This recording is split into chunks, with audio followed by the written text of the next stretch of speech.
From the outside, we looked like the kind of family people envied. Nice house in a quiet cul-de-sac. Brick exterior, 2-car garage, flower beds that my mother kept pristine like her reputation. My father had a reliable job in finance, the kind that gave him something to brag about but never enough to make him warm. We went to church on Sundays. We smiled in every Christmas photo. We said please and thank you, even when it tasted like poison. I was the first child. The practice run, I suppose. Born quiet, observant. My earliest memories are soft ones, my mother brushing my hair, my father bringing me a tiny baseball glove because he thought having a daughter meant raising a tomboy. I don't remember disappointing them. I only remember when they started forgetting I was there.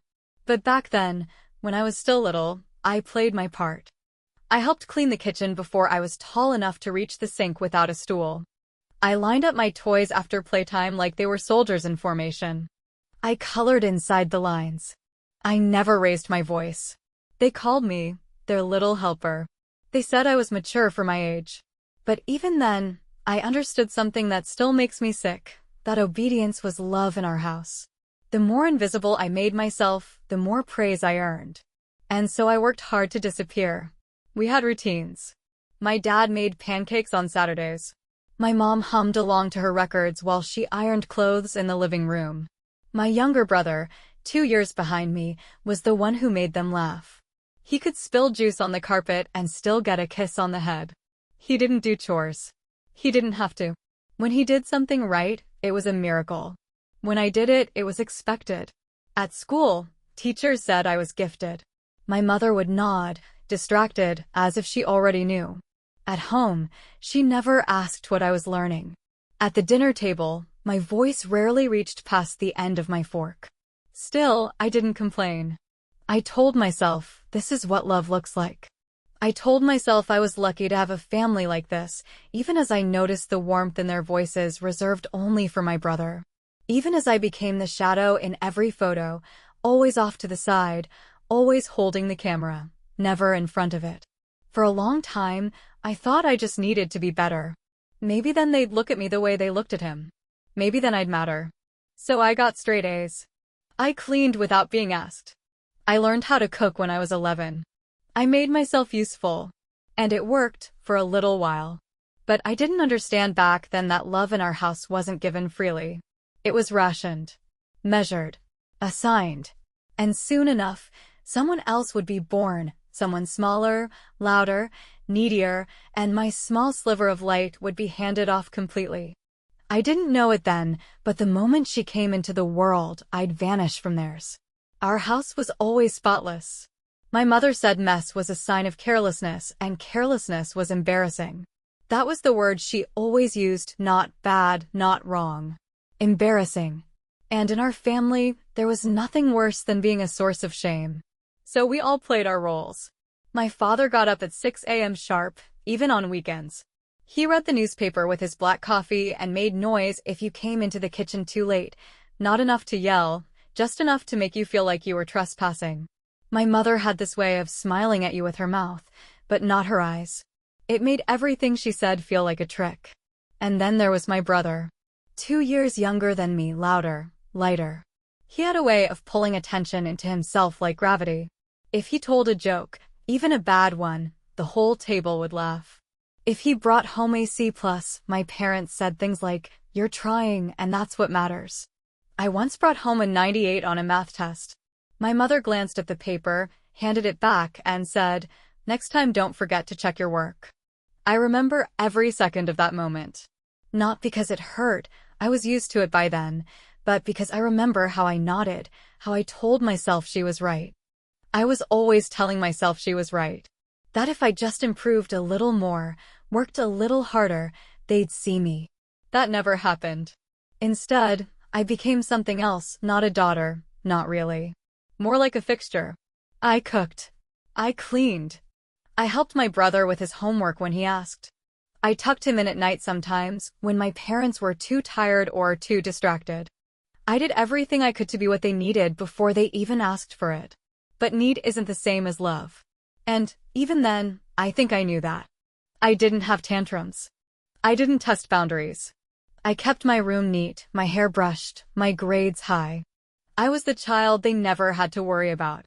Which, in our family, meant I was the one who got the least of them.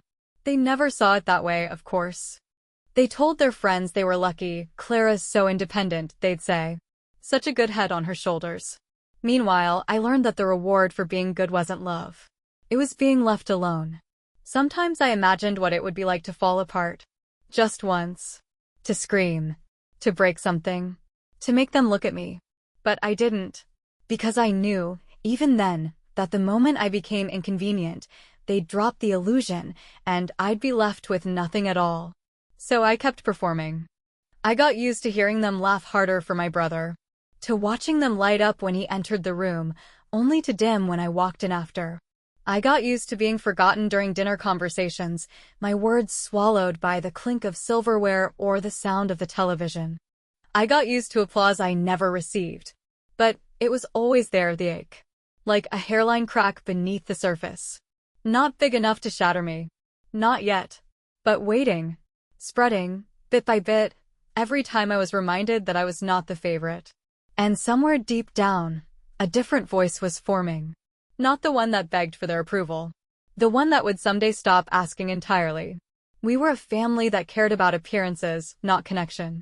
Every Sunday, we'd sit around the oak dining table like a magazine ad. Dad would carve the roast. Mom would pour the wine. My brother would crack some half-clever joke that they'd all pretend was hilarious. I'd sit there, smile fixed, hands folded neatly on my lap, pretending not to notice how often my voice went unheard. I was 15 by then, but in my parents' eyes, I'd already stopped growing. My usefulness had been categorized. I was the calm one, the organized one, the one who didn't need anything. That label had become a cage. The more I acted like I was okay, the more they believed I was. And the more they believed it, the easier it became to forget me. It was the subtle things that cut deepest. The way they always saved the last piece of dessert for my brother. The way they double-checked his school forms but never mine. The way my father asked him if he needed money for the weekend but never offered me the same. If I wanted something, I had to ask. And even when I asked, it felt like I was inconveniencing them. I never cried in front of them. I never yelled. But I kept a journal under my mattress, lined pages filled with questions I never asked out loud. What would it take to be enough? Why do they only see me when they need something? When did I become invisible? And the worst one, if I disappeared tomorrow, would they even notice right away? I started to spend more time alone. In my room. In the library. Anywhere that didn't require pretending. I stopped telling them about my grades. About my art. About the little victories that used to make me feel proud, because pride turns sour when no one cares enough to share it with you. But even then, I didn't hate them. That's what hurts most, looking back. I still wanted them to love me. I still thought maybe if I was better, quieter, more patient, they'd come around. I clung to hope like it was a secret no one else knew I had. I remember one night, we were having dinner, and I'd spent all afternoon making a lasagna from scratch because Mom mentioned she missed the one from her favorite restaurant. I followed a recipe, chopped everything by hand, layered it with care. I even lit candles at the table because I thought, maybe, they didn't even comment on it. Not once. Dad sat down, forked a piece, and said, "You could have added more salt." My brother laughed and went back to texting. Mom barely looked up from her wine glass. I sat there, staring at the flickering candle between us, wondering how I could be this present and still feel like a ghost. After dinner, I cleared the plates. No one offered to help. That night, in the dim light of the kitchen, I washed the dishes with my hands submerged in scalding water, just to feel something sharp and real. And that's when it hit me, not all at once, but gradually, like a slow pull under the surface. This family didn't see me. Not really. And if they didn't see me, they wouldn't see it coming when I decided to stop waiting. I was 11 when my parents sat me down in the living room and told me I was going to be a big sister. They looked thrilled. Radiant. My father's hand rested proudly on my mother's knee like he'd just announced a promotion. I forced a smile, said all the right things. That's amazing. I can't wait. I'll help however I can. In truth, I didn't feel anything. I didn't know how to. I'd spent my whole life learning to shrink, to take up less space, to make myself useful and invisible in equal measure. The idea of someone smaller entering the house didn't scare me. At that time, I thought, how much more forgotten could I really be? I had no idea. Sophie was born in early spring. Pink cheeks, soft tufts of hair, tiny clenched fists that drew coos from everyone who saw her. My mother called her our little miracle. My father said she completed the picture. I remember standing next to the hospital bed as my mother stared down at Sophie with a look I'd never seen on her face before, open, unguarded, pure adoration. She had never looked at me that way. Not once. At first, I thought I was imagining it. I told myself it was hormones, that things would balance out after a few weeks. But as Sophie grew, I began to understand something cold and irrefutable. They weren't just obsessed with her. They were rewriting history to fit her in better, and that meant pushing me further out. They talked about her constantly.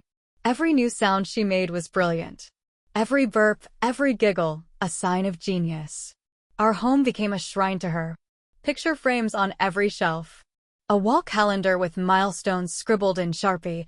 I watched my own school certificates, awards, honor rolls, even a ribbon from the state science fair, get quietly replaced with Sophie's baby photos. They didn't ask me to help with her. They expected it. I became a second mother before I was old enough to drive. I was the one who changed diapers when mom was too tired, the one who kept Sophie entertained so dad could finish his conference calls, the one who cleaned the house while they napped with the baby in their arms. No one thanked me. It was just assumed. And when I started to fall behind in school, just a little, the tone shifted. You used to be such a focused girl, my father said one night. Maybe you should stop making excuses. You've got to be more responsible, my mother added, even as I was wiping spit up off my shirt after rocking Sophie to sleep for 2 hours straight. What they really meant was, you're no longer the daughter we need you to be. So now you're the problem. The silence turned colder. The patience thinner.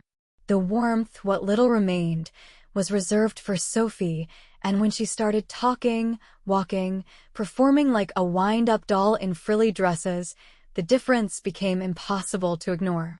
I would walk into a room, and their eyes would pass over me like I was just furniture. But when Sophie entered, it was like the lights turned on.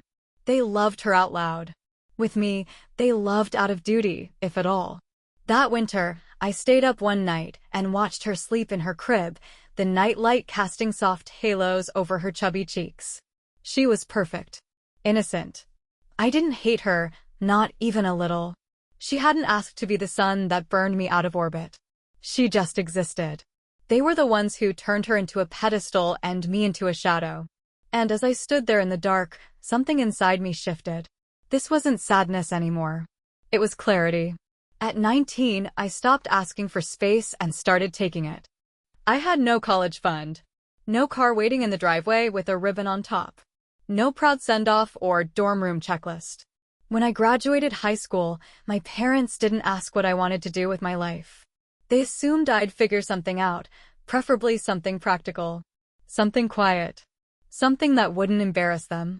What they didn't know was that I'd already decided. For months I'd been sketching.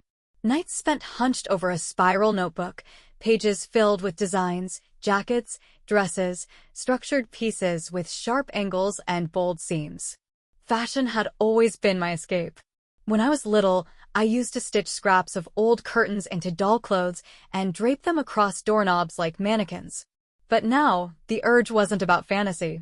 It was about freedom. I didn't want to wear someone else's designs. I wanted to build something of my own. So I started small.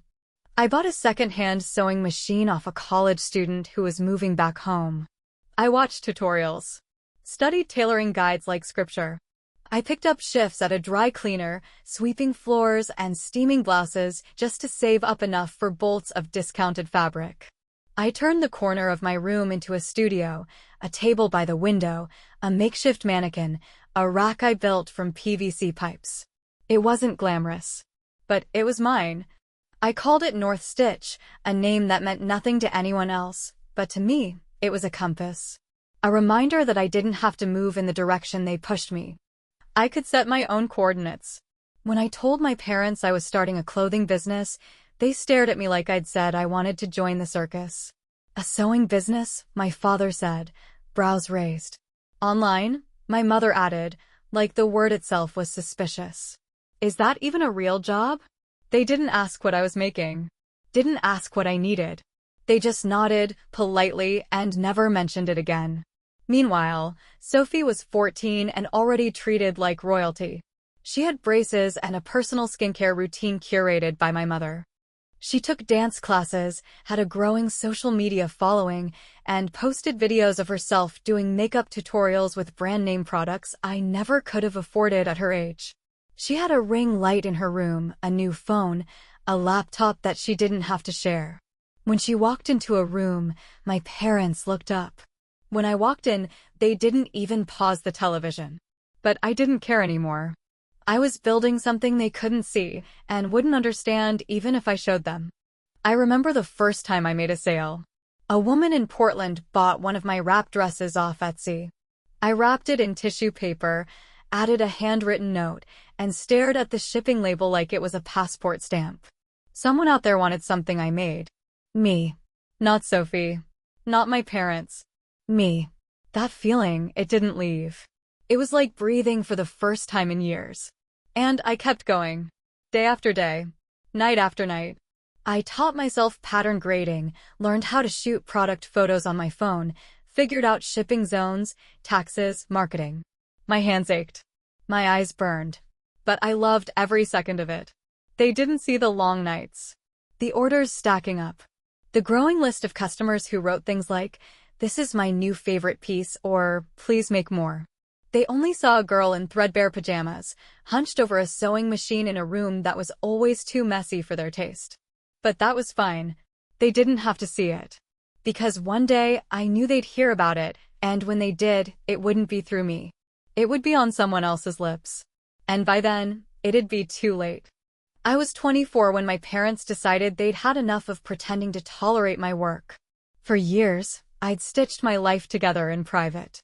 I took commissions, packed orders by hand, burned my fingerprints onto steaming fabric, and bent my spine to fit beneath ceilings I knew I'd eventually outgrow. My designs were improving. I'd begun selling to small boutiques, real stores, brick and mortar. My name was starting to matter. But not in my own house. At home, I was still the failure. Sophie had turned 18 that spring and gotten a job at a hair salon uptown, not sweeping floors, not answering phones. No, she was brought on as a junior stylist's assistant, a position my mother described with such reverence you'd think she'd been appointed to Congress. The day Sophie brought home her first paycheck, they took her out for dinner. Steak. Wine. My father even gave a toast. To Sophie, he said, glass raised, the future of this family. My mother clapped. Sophie beamed. I sat there staring into my water glass, knowing full well that my online shop had just passed 10,000 customers, and no one at that table knew. Or cared. But that night was just the beginning. They started to chip away at me in small, deliberate ways. My mother would leave job ads on the kitchen counter, circled in red. Receptionist roles. Retail sales. Admin work. Each one a message, your dream is indulgent. It's time to grow up. My father began making comments over breakfast, things like, if you're not bringing in a real income by this age, you're going to fall behind in life. Or worse, at some point, you'll need to stop playing dress up. It wasn't just words. It was tone. It was timing. The way they waited until Sophie was in the room, until she could hear every jab, every insinuation that I was a parasite clinging to their generosity. They never asked how many hours I worked. They never looked at my books or my orders. They just saw me at home late at night, hair tied back, circles under my eyes, surrounded by fabric and chaos and assumed failure. I wanted to scream. But I didn't. Because I knew they didn't want an explanation.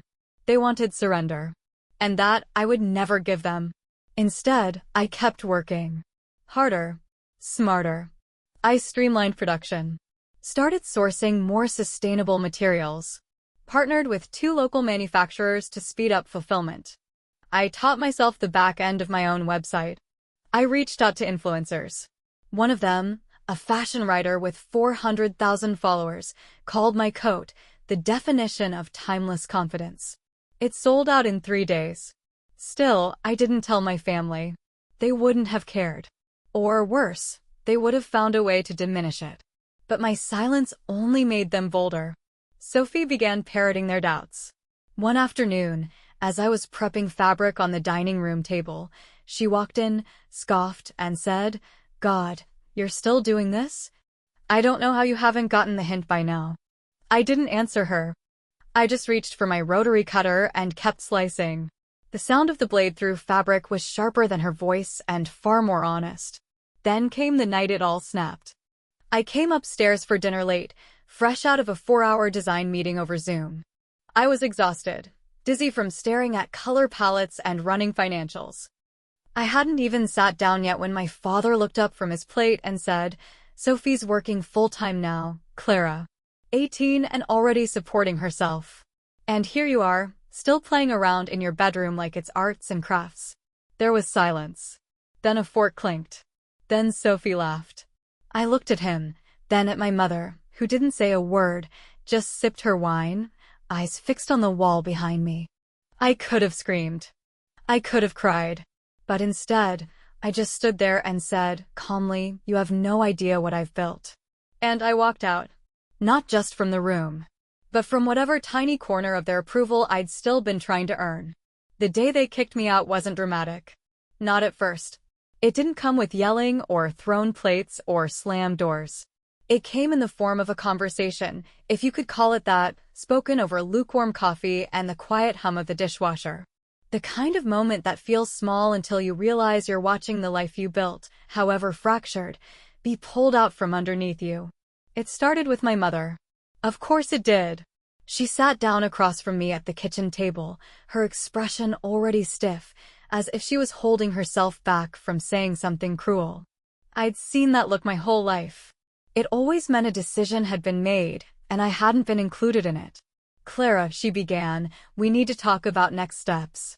That was her favorite way to phrase things, like my life was a syllabus she could revise. My father was leaning against the counter, arms crossed, lips pressed into a hard line. Sophie wasn't home, which meant this had been timed. Controlled. I looked between them, heart already bracing. "You've been here for a while now," she continued, "and it's become clear this little business of yours isn't working."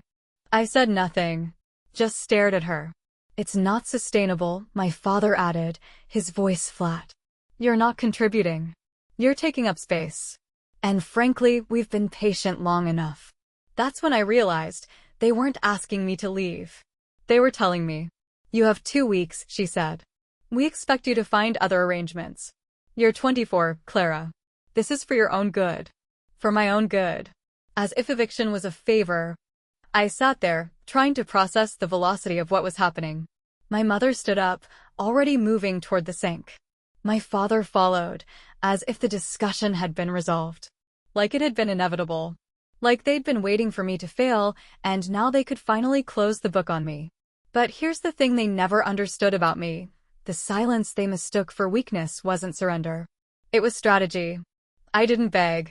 I didn't cry.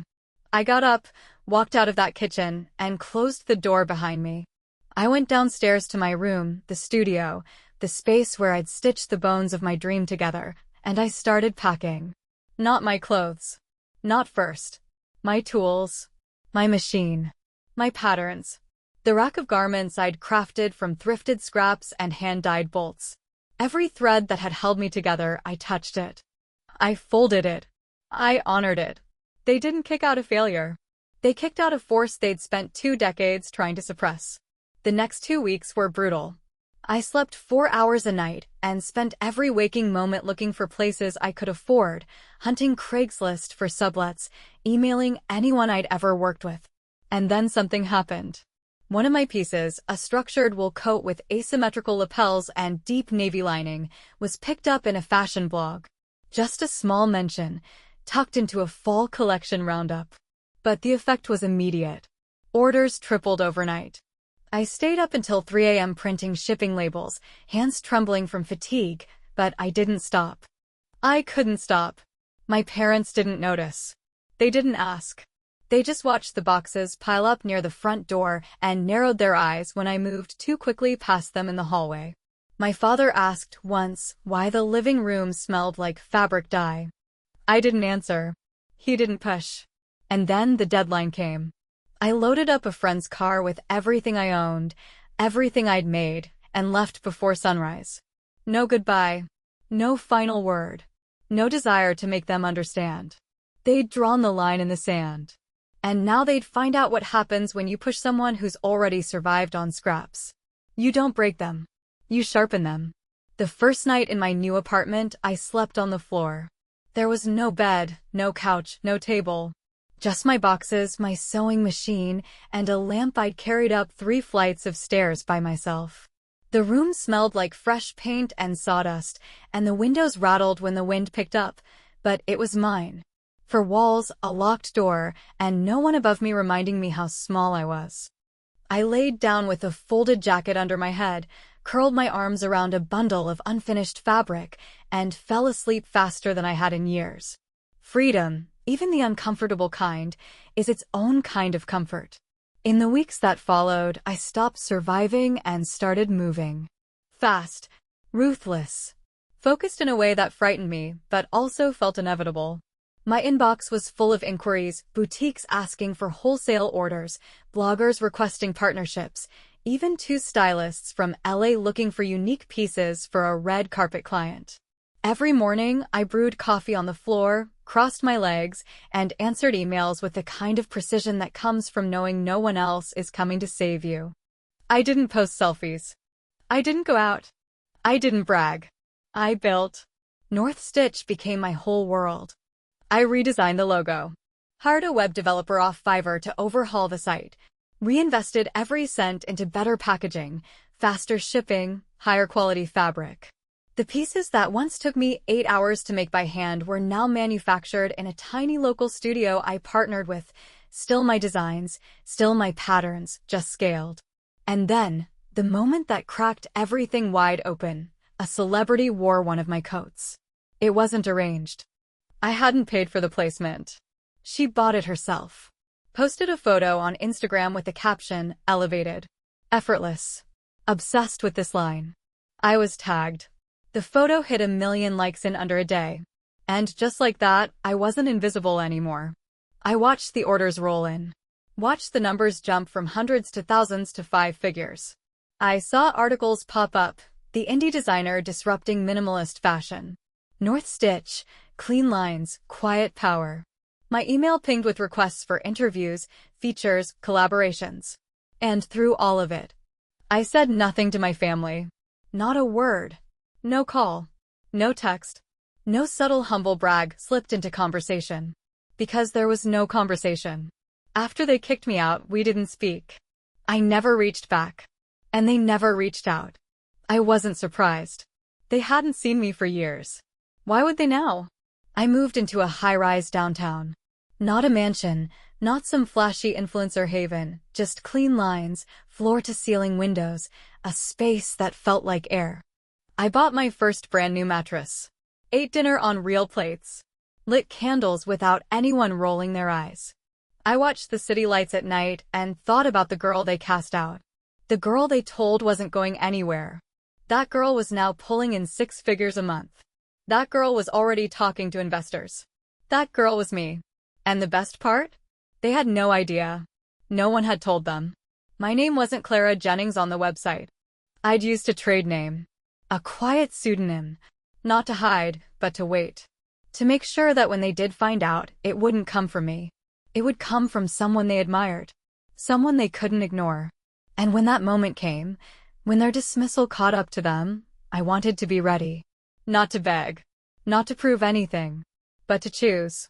They found out the way people like them always do, through someone else's success. It happened on a Sunday, fittingly. I imagine they were sitting around the same kitchen table where they'd once told me I had 2 weeks to leave.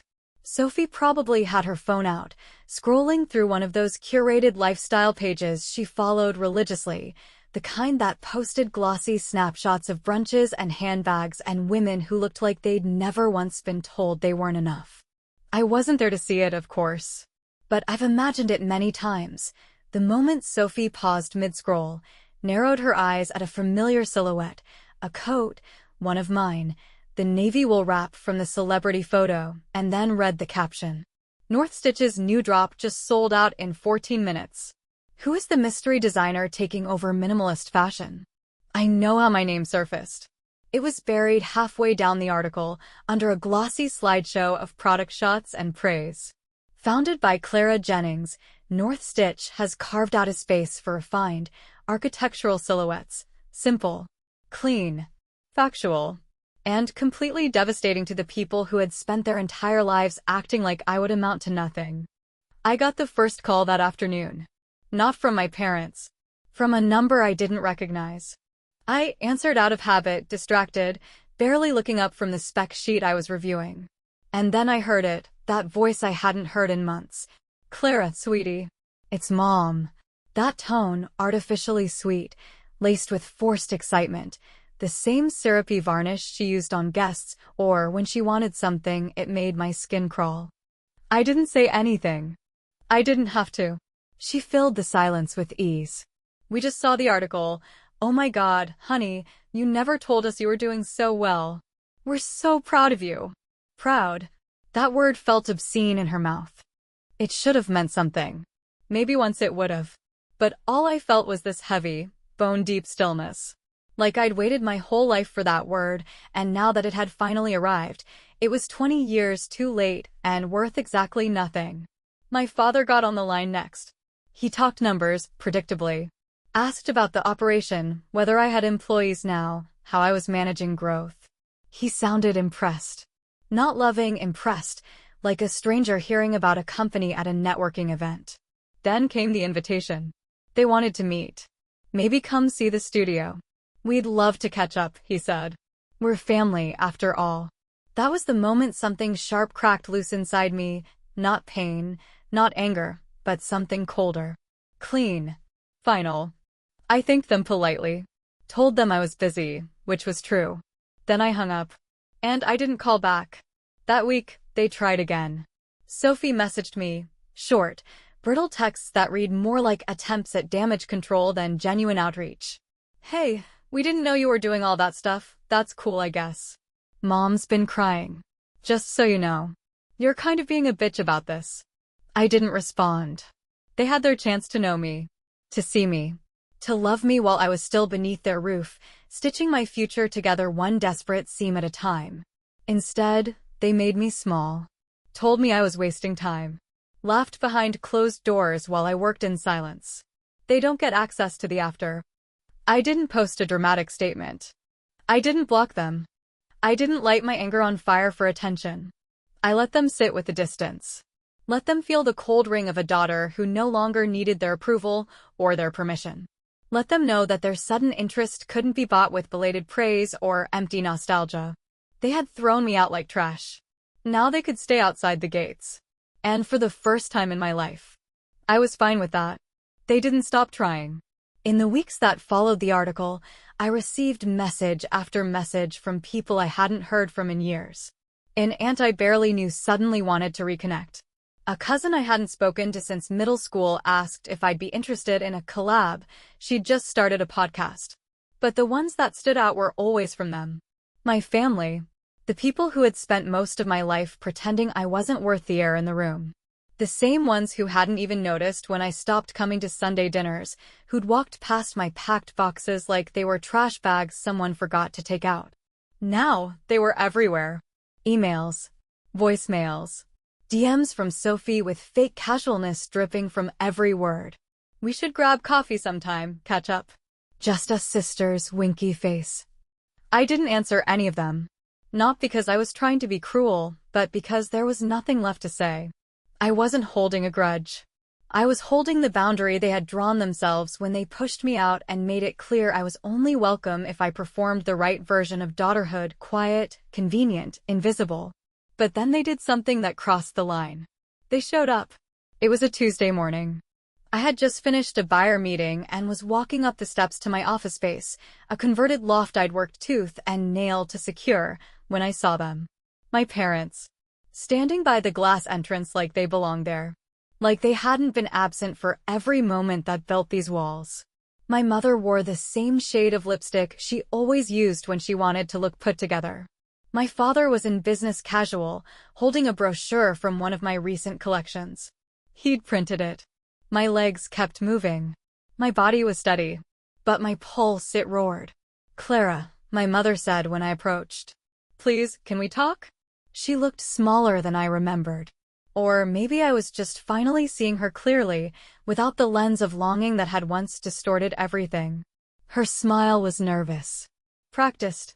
It cracked slightly at the corners when I didn't stop walking. My father stepped forward. "We made mistakes," he said, as if he were talking about losing a receipt. "But you're still our daughter. Family should stick together." I stopped. Just for a second. Not because I was moved, but because I wanted to remember what it felt like, this moment, this reversal, the same man who told me to pack my things now asking for forgiveness like it was owed. I looked at them, really looked. And I realized something that I hadn't even fully admitted to myself until that moment. They didn't miss me.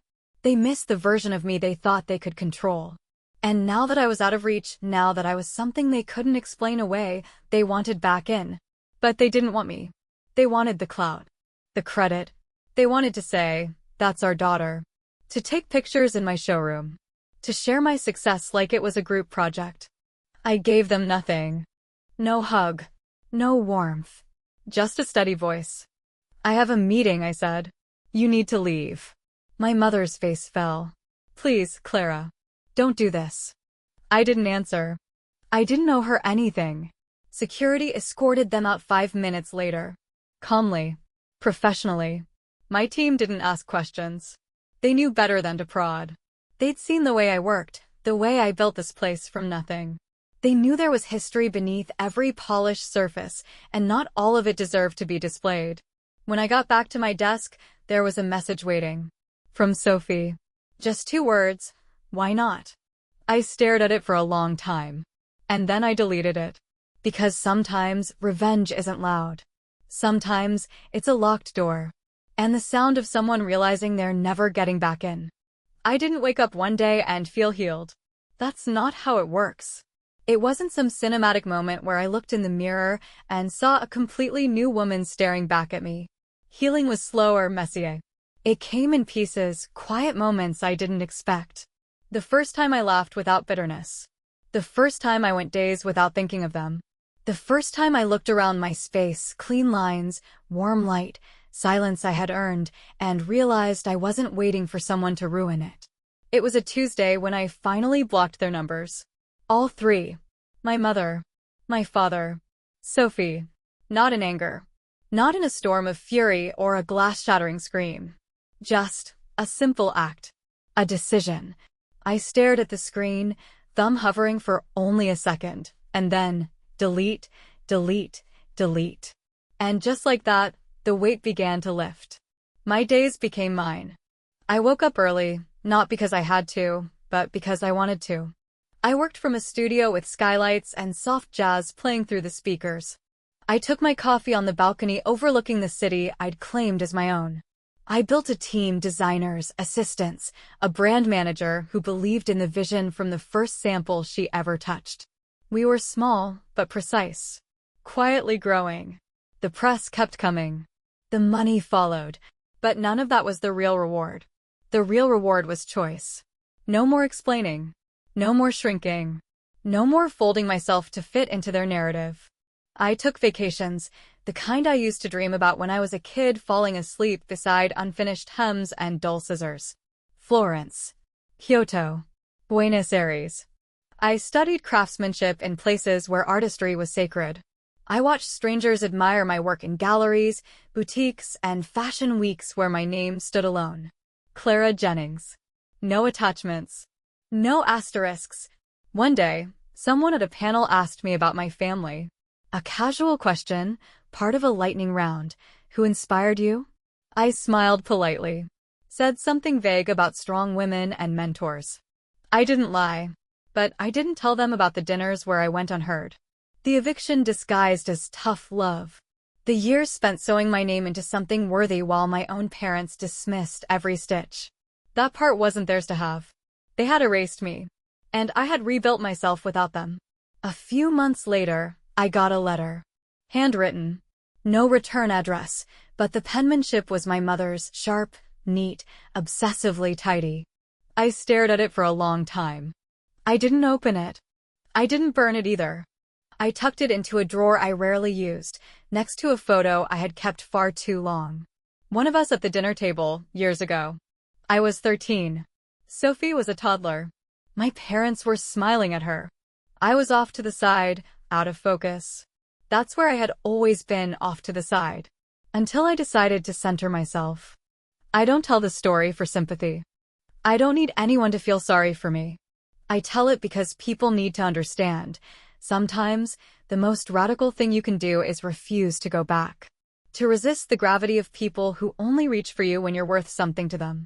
To build something so unshakably yours that they can't tear it down, because they were never part of it to begin with. My revenge wasn't loud. It didn't come with shouting matches or courtroom drama. It came in the form of a closed door. And the quiet power of knowing that they will never have the key again,